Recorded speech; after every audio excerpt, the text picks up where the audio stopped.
सतीश रईमा सबके जबेरिया के मैया नजर फेरा लही गे हमारा देरिया ना। सबके जबेरिया के मैया नयन फेरा लही गे हमारा देरिया ना। गे मैया हमारा बेरिया किया गे अखिया मुन लही ना। सरस्वती मैया हमारा बेरिया किया गे अखिया मुन लही ना। गे मैया हमारा बेरिया किया गे अखिया मुन लही ना।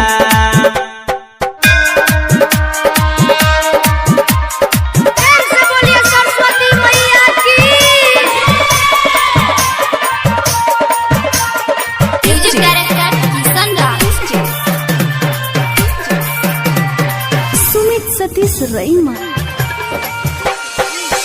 एक गो ज्ञान के बिना छियौ ज्ञानी गे हमारा देरिया ना। एक गो ज्ञान के बिना छियौ ज्ञानी गे हमारा देरिया ना। गे मैया हमारा बेरिया किया गे अखिया मुन लही ना। सरस्वती मैया हमारा बेरिया किया गे अखिया मुन लही ना। गे मैया हमारा बेरिया किया गे अखिया मुन लही ना।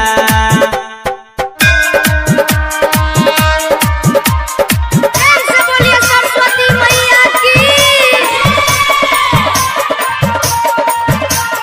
म्यूजिक डायरेक्टर सुमित सतीश रईमा अभी आप सुन रहे हैं लानित म्यूजिक की शानदार प्रस्तुति। सबके जे घर गे मैया दिलया अनधना गे हमारा बेरिया ना। सबके जे घर गे मैया दिलया अनधना गे हमारा बेरिया ना। गे मैया हमारा बेरिया किया गे अखिया मुन लही ना।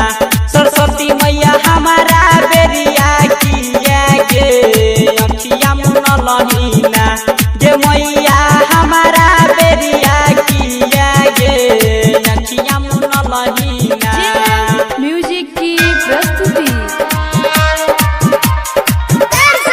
सरस्वती मैया की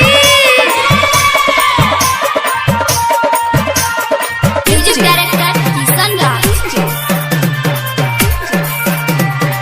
सुमित सतीश रईमा अभी आप सुन रहे हैं लानित म्यूजिक की शानदार प्रस्तुति।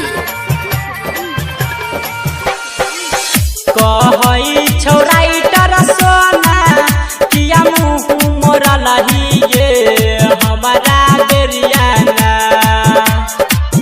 कहई छौ यादव रमन जी किया मुँह मोरा लही गे हमारा बेरिया ना। गे मैया हमारा बेरिया किया गे अखिया मुन लही ना। सरस्वती मैया हमारा बेरिया किया गे अखिया मुन लही ना। गे मैया